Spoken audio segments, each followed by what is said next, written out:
Eu preciso que você abra a sua Bíblia no segundo livro dos Reis, no capítulo de número 4.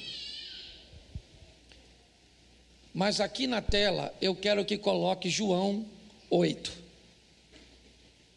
Você aí já vai achando segundo Reis 4, a partir do verso 8. Mas aqui na tela eu quero usar um texto por base antes de entrar nesse texto. João capítulo 8, verso de número 1. Isso. Você vai achando aí, segundo livro dos Reis,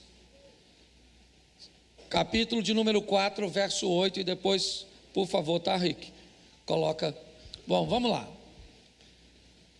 Olha para a tela. Jesus, entretanto, foi para o Monte das Oliveiras. De madrugada, voltou novamente para o templo.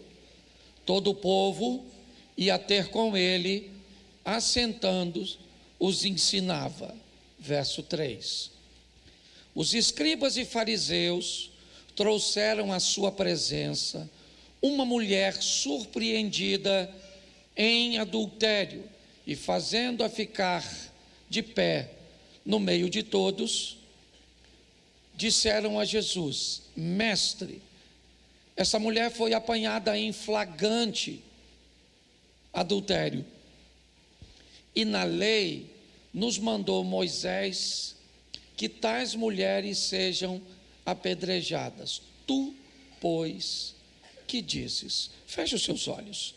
Senhor, continua falando conosco. Usa-me como um canal de bênção nesta hora, pelo poder do nome de Jesus. Você pode dizer amém? Bom, a Bíblia diz que nós devemos orar sem cessar, sim ou não? Se tem uma coisa que todos os cristãos precisam entender, é que a oração precisa fazer parte de sua vida. O cristão, ele precisa da oração, porque o Deus que nós servimos pede de nós relacionamento. E o relacionamento é mantido através do diálogo, da conversa, da proximidade. Mas a pergunta é: que tipo de relacionamento eu estou mantendo com Deus? Eu botei esse texto aqui, antes de entrar no texto, né? Vou terminar no horário, tenho 19 minutinhos, mas vai dar. Eu quero te mostrar, volta ao verso 1, por favor. Acompanhe comigo, só para você entender isso e ficar mais fácil de aplicar. João 8:1. Volta para o 1, por favor. Jesus, entretanto, foi para o Monte das Oliveiras, verso 2. De madrugada voltou para o templo, e todo o povo ia ter com ele, e ele, assentando, os ensinava. Preste atenção, que eu quero te mostrar o mesmo tempo sendo usado de duas formas diferentes. O verso 1 diz que Jesus vai para o Monte das Oliveiras, naquela noite, orar. Pela manhã, né? De madrugada, mas já amanhecendo, ele vai para o templo, né? Ele está no Monte das Oliveiras. Sabe aquela foto que você vê do Domo da Rocha, aquela cúpula dourada, certo? Normalmente as fotos que mostram aquela cúpula está sendo tirada do Monte das Oliveiras. É como se eu tivesse aqui tirando uma foto aproximadamente de algo que está na Ciferal. É mais ou menos, Monte das Oliveiras aqui, certo? O templo na Ciferal. Bom, Jesus está passando a noite ali, e agora, ao amanhecer, ele vai para o templo.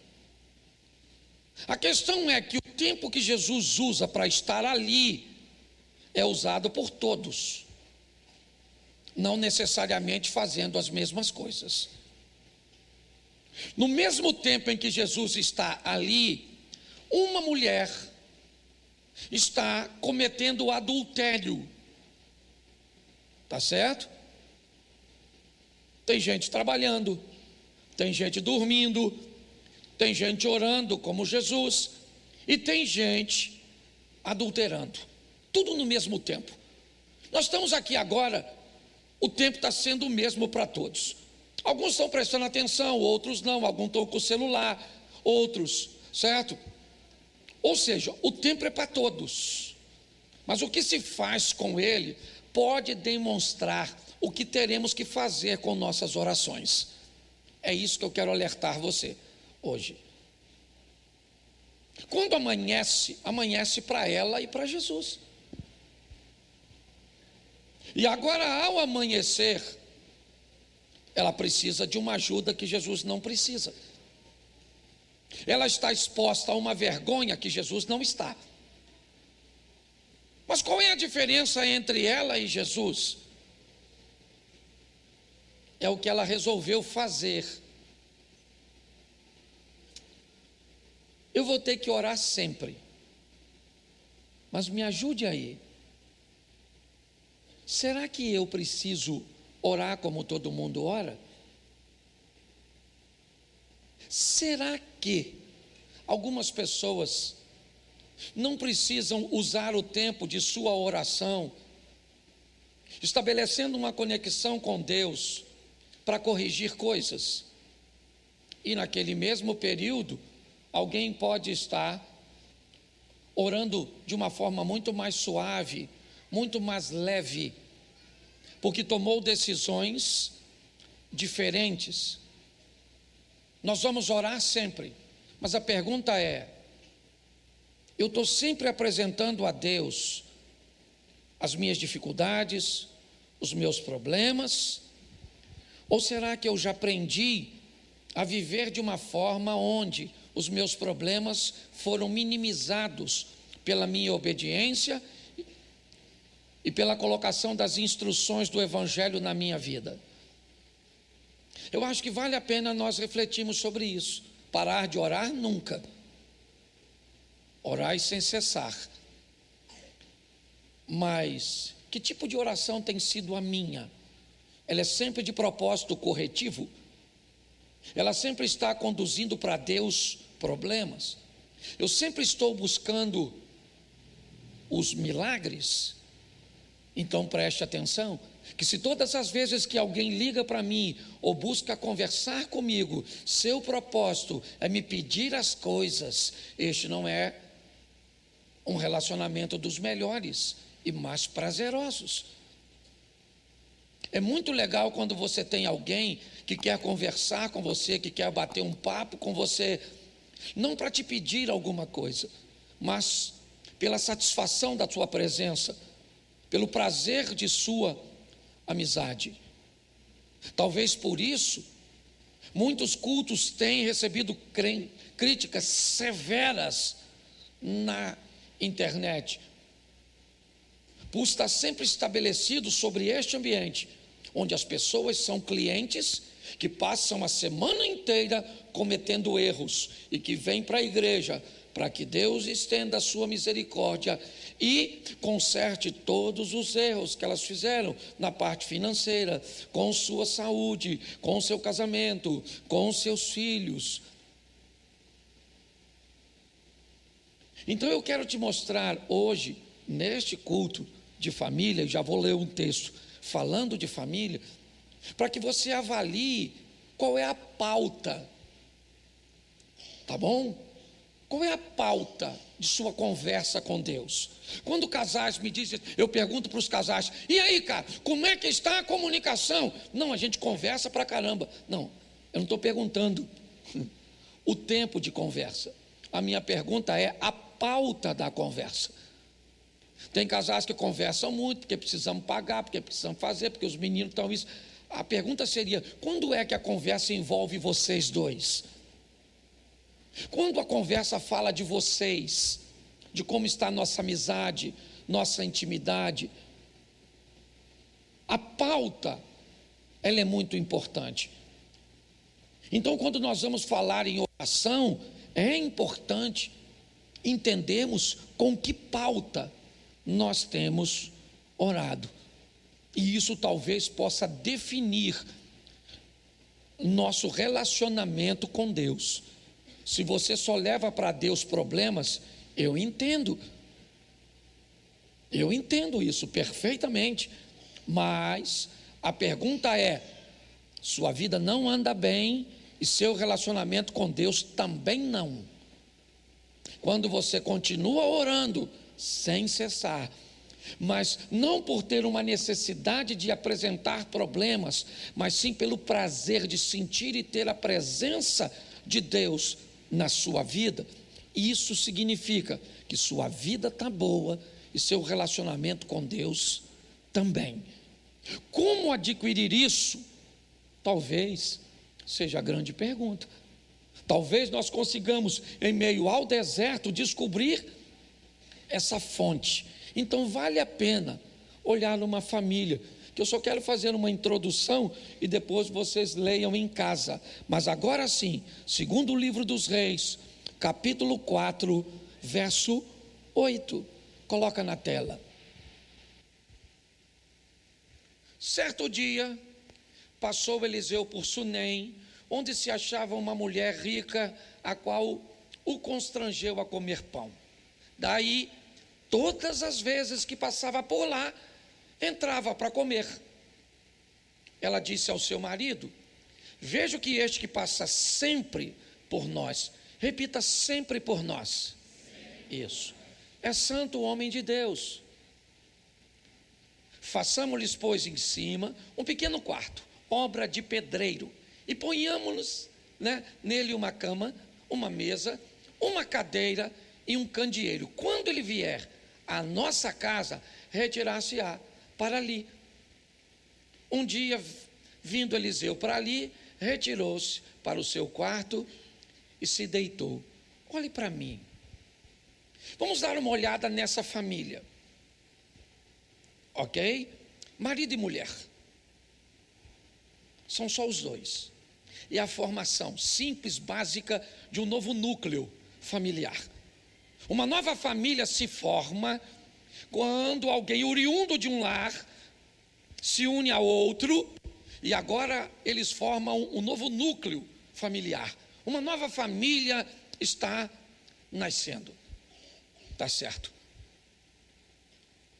Eles estão caminhando juntos, situação econômica boa deste casal, são parceiros, ok? Costumam construir as coisas juntos, uma boa esposa e um bom marido. Se você for olhar este relacionamento de perto, você vai descobrir algumas coisas bem legais sobre ele. Olhamos uma mulher dinâmica, que é capaz de convidar um homem na rua para ir à sua casa. Mas olhamos uma mulher submissa, que antes de tomar decisão, consulta seu marido.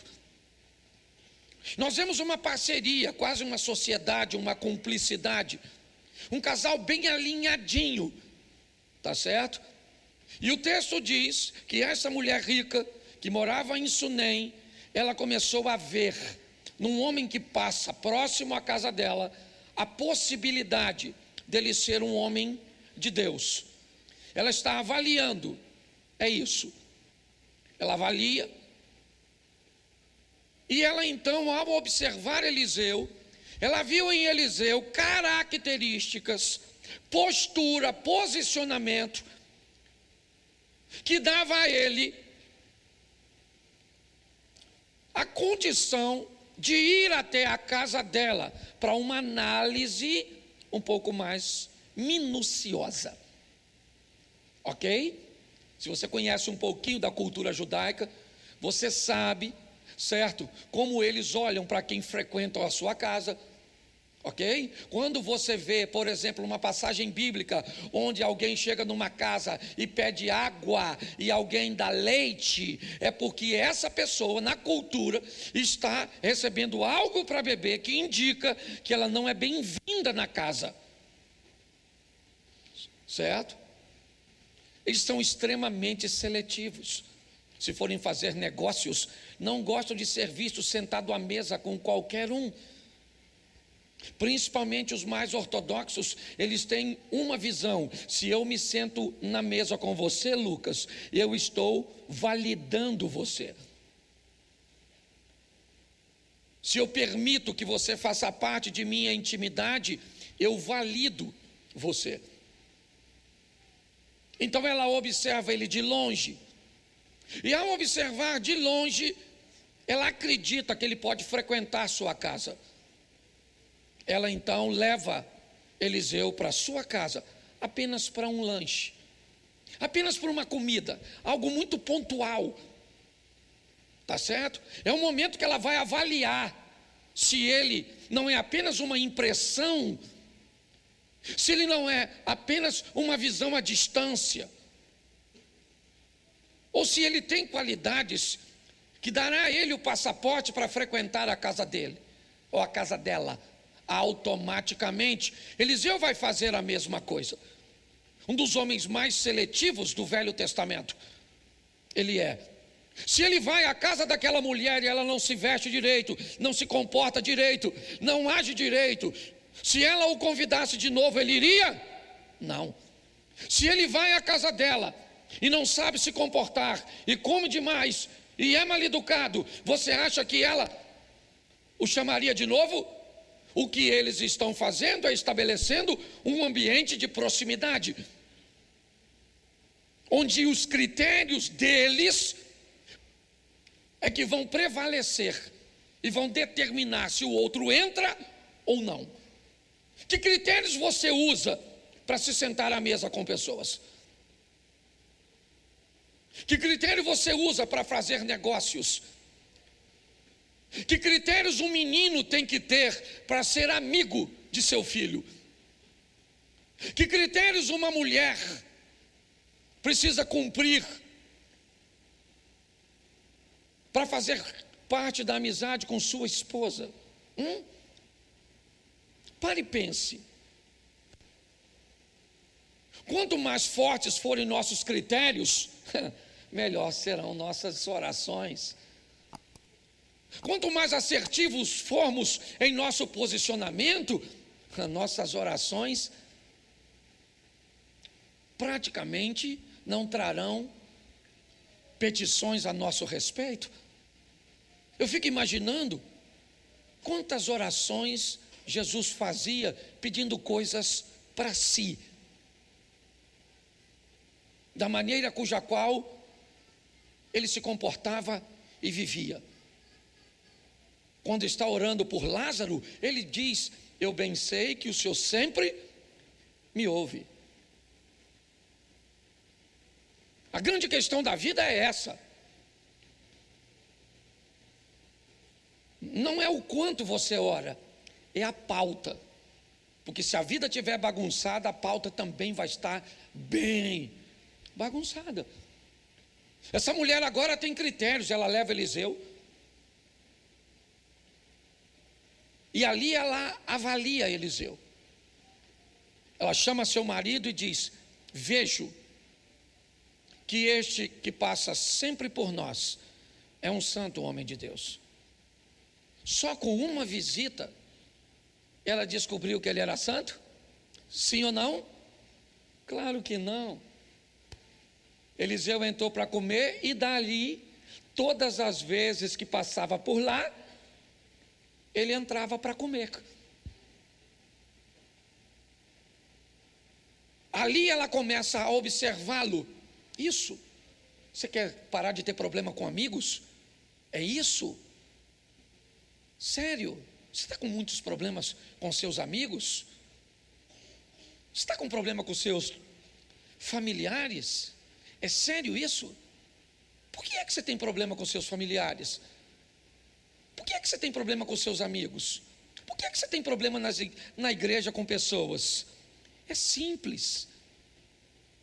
Você não estabelece limites, você não estabelece fronteiras, você não determina até onde as pessoas vão, você tem medo de colocar as pessoas no seu lugar. É isso? Você está com problema com seu cônjuge? Talvez hoje seja difícil reposicioná-lo, porque você deixou ele ganhar tanto território. Ah, pastor, mas eu tenho medo de perder o relacionamento. Então adapte-se. É isso?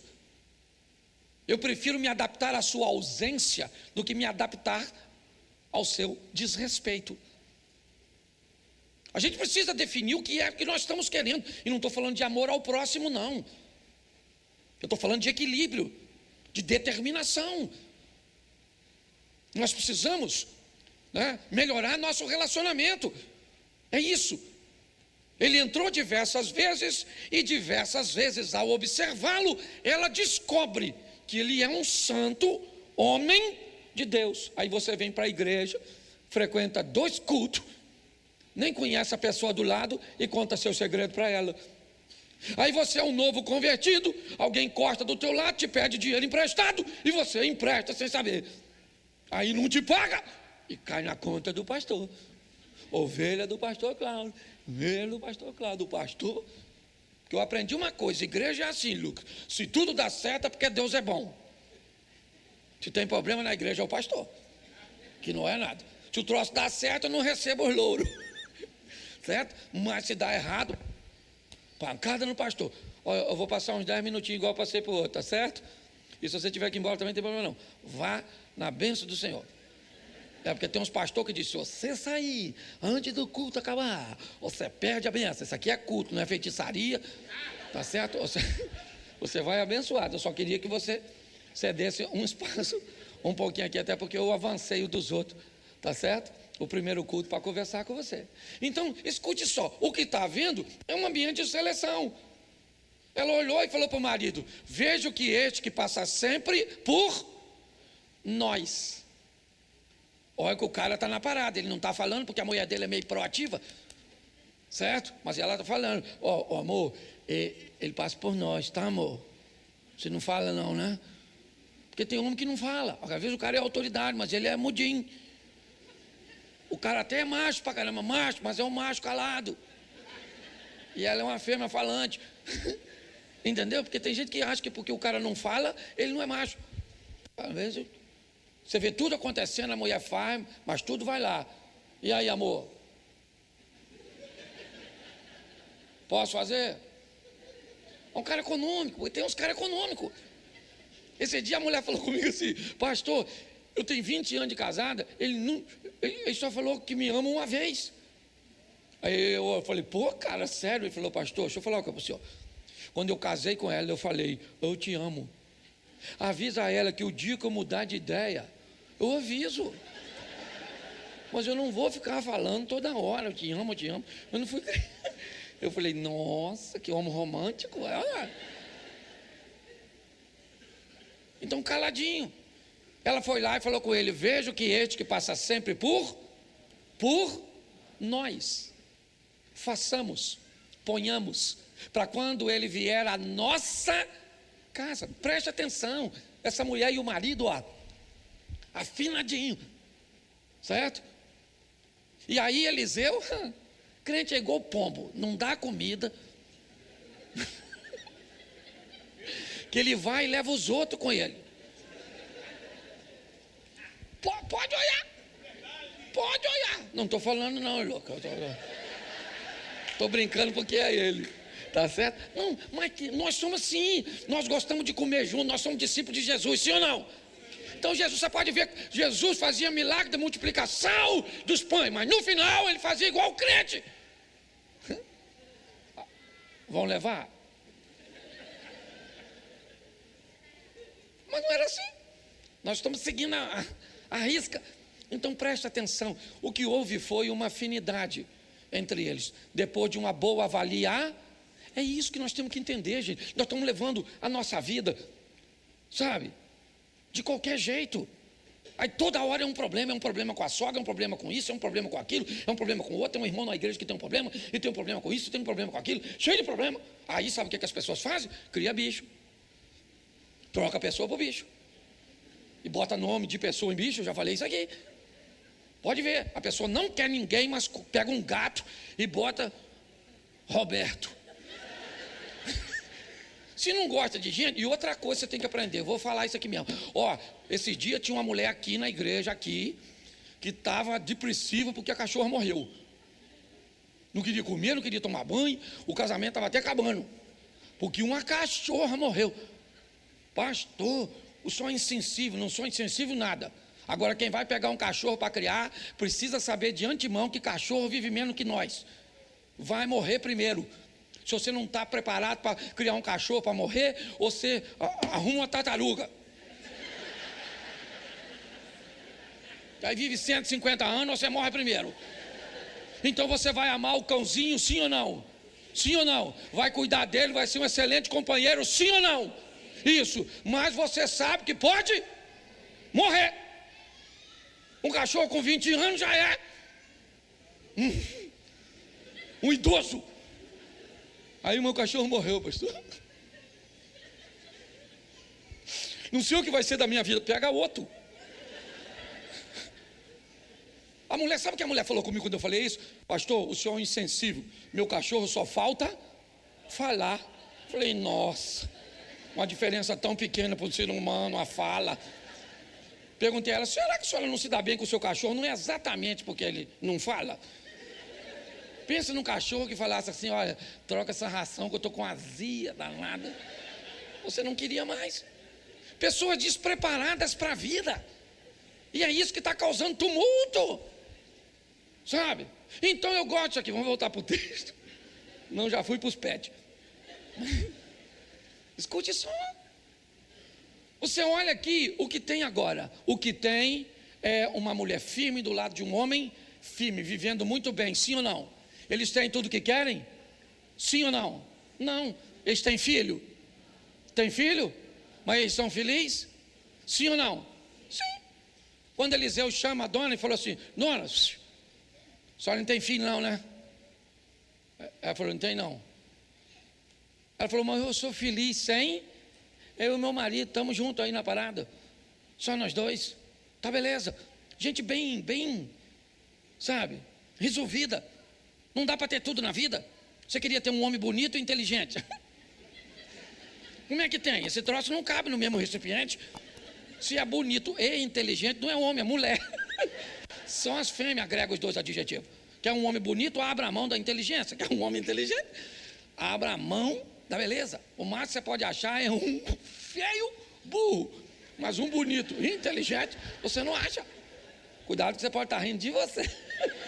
Ou do seu. Escute aqui. Pare e olhe para essa situação. O que eu vejo? Uma casa coesa, certinha, firme. É isso.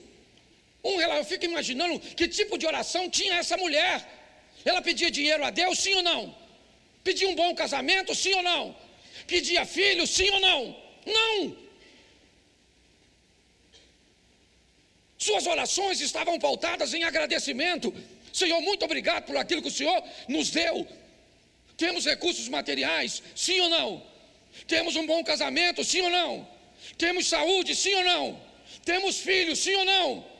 Não, porque não dá para ter tudo. Gente madura sabe que isso é impossível. Ninguém tem vida perfeita. É assim que funciona. Mas esse ambiente trouxe para a casa dela algo que ela não pediu.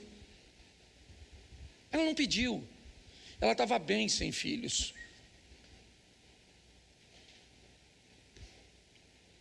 É muito legal quando você ganha o que quer, mesmo sem precisar pedir. O nome disso é honra. Obediência é diferente de honra. O obediente é aquele que faz aquilo que foi determinado. Quem honra faz aquilo que sabe que o outro quer, mesmo que ele não tenha. Essa foi a diferença de Davi para Moisés. Moisés era um cara obediente. Faça um tabernáculo. E ele fez. Davi disse: moro na casa de cedro, a arca está numa tenda e eu quero fazer um templo. Deus disse a Natã: eu nunca pedi templo para ninguém. Davi vai oferecer a Deus aquilo que Deus não pediu. Essa mulher agora vai engravidar, não porque pediu, não porque tinha necessidade, não, ela queria, lógico que ela queria, era o sonho de toda mulher. Ela mesma diz: não brinca com a tua serva, não brinca. E ela ganhou um filho. Assim aconteceu. A minha proposta é deixar para mim e para você hoje uma vida mais suave. Pastor, o senhor está dizendo que se eu fizer tudo certo, vai dar tudo certo? Não, não é isso que eu estou dizendo. Eu estou dizendo que se você fizer tudo certo, você viverá o que disse Jesus: no mundo tereis, sim ou não? Mas eu vim para que tenham e a tenham em. Então preste atenção, vamos botar os pingos nos is, para ficar redondinho o nosso entendimento. Segundo a Bíblia, a minha vida, o prazer de viver, as vitórias serão muitas, e os sofrimentos serão pontuais. É só isso. Quem vive de forma assertiva sofre muito menos em quantidade e em intensidade. Quem banaliza suas decisões e suas escolhas sofre muito mais em quantidade e muito mais em intensidade. É só isso. No final, vai morar todo mundo no céu. Eu acredito nisso. Com uma vida bem diferente aqui na terra. Você só precisa, eu estou falando isso porque eu sou pastor. Isso não é mensagem de pregar na igreja dos outros, não. A verdade, essa é uma mensagem para eu pregar na igreja que eu sou pastor. Porque na igreja dos outros eu vou encontrar uma pessoa uma vez e nunca mais eu vejo essa pessoa. Então eu não lido com o resultado dela. Agora, qual é a minha preocupação? Aqui na quarta-feira você está aqui. Domingo que vem, você está aqui. Aí você está no culto dos homens, está no culto das mulheres. Aí teu filho frequenta, certo? O trabalho de adolescente. E aí você começa a andar comigo e eu começo a descobrir que a sua vida não mudou nada. Eu começo a descobrir que o seu nível de sofrimento, ele permanece o mesmo de quando você entrou, ou ele piorou. E isso me causa desconforto, porque indica que eu não estou fornecendo a você a ferramenta. Não, pastor, manda a gente orar. Tá bom, então vamos embora, vai lá. Ora por esse problema hoje, amanhã, aí você ora por esse problema, comete erros e aparece esse. Aí o milagre desse aqui foi, mas você não dá nem tempo de respirar, porque esse aqui já está na fila para você resolver. Aí você resolve esse, trocou esse por esse, você trocou por esse, e assim você vai, porque a sua oração sempre tem que ser para resolver problemas, e nunca para ter um bate-papo com Deus, certo? Vamos imaginar Deus conversando com Adão. Vamos. Lembra quando Adão estava no paraíso? Para que Deus ia conversar com Adão? Adão não tem problemas. O local é o paraíso. Mas não era para resolver problemas. Então a pergunta é: o que nós estamos fazendo, gente? Pare e pense nisso. Eu queria deixar essa reflexão para vocês nesse nosso segundo momento. Amanhã é segunda-feira para todos nós. Não a mesma segunda-feira. Não uma segunda-feira assertiva. Não uma segunda-feira de bênção. Não, para todos, pode ser? Pode. Era 3 horas da manhã, Jesus está andando em cima d'água, tem 12 discípulos dentro do barco, sim ou não? Sim ou não? Quantos discípulos podem andar em cima d'água com Jesus? Quantos?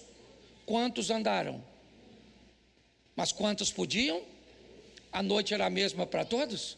Jesus era o mesmo para todos? A oportunidade era a mesma para todos? Mas quantos aproveitaram a oportunidade? A vida é desse jeito. A semana começa hoje, não amanhã. Ok? Eu queria encontrar com você na quarta e no domingo, e você me dissesse: pastor, o negócio começou a andar diferente.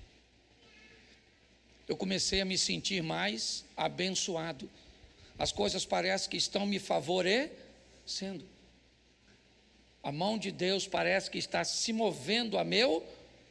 Quando você olhar direitinho, você vai descobrir que tem menos a ver com Deus e tem mais a ver com suas decisões. Nós.